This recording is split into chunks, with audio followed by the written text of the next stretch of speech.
அனைவருக்கும் வணக்கம். இன்றைக்கி பீட்ரூட் பொரியல் பண்ணலான்னு இருக்கேன். 1/4 கிலோ பீட்ரூட், 3 வெங்காயம், 2 காஞ்சி மிளகாய், உளுத்தப்பருப்பு. இப்போ செய்வதா பார்க்கலாம். கடாய் காயட்டும். 2 டீஸ்பூன் எண்ணெய் ஊற்றினா போதும்பா.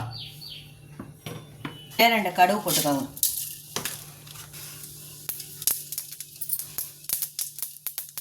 கடுகு கொஞ்சம் உடனே உளுத்தப்பருப்பு போட்டுக்கிறோம். உளுத்தப்பருப்பு போட்டுட்டு உளுத்தப்பருப்பு போட்ட உடனே கொஞ்சம் வதக்கிக்கணும். பொண்ணு மாதிரிலாம் வறுக்கங்க. தீ வச்சுருங்க. 2 காஞ்சி மிளகாய் கிள்ளி போட்டுக்கலாம்.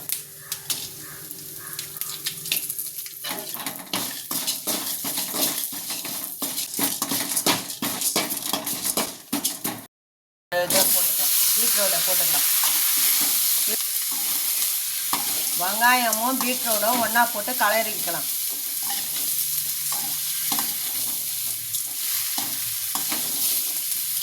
ஒரு 5 நிமிஷம் வதக்கணுங்க. பச்சை வாசனை வரும். 5 நிமிஷம் நல்லா வதக்கிங்க. நம்ம உளுத்தப்பருப்பு எடுத்தோம்ல, அந்த கப்புலேயே 1 கப்பு தண்ணி, 2 கப்பு போட்டால் போதும். இந்த கப்பில் 1/2 டீஸ்பூனு உப்புங்க, கொஞ்சோண்டு மஞ்சாத்தூள் கலரிக்கலாம். ஒரு 10 நிமிஷம் கழித்து வந்துடும். பார்க்கலாம்.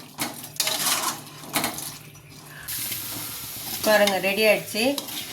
இது பாருங்கள், கரெக்டாக ஆகிடுச்சு. பாருங்கள், தண்ணியே இல்லை. பார்த்தீங்களா? இது மாதிரி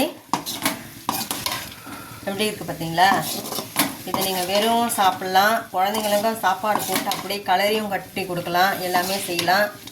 எனக்கு சப்போர்ட் பண்ணுங்கள். எனக்கு ஆதரவு கொடுங்க. நன்றி.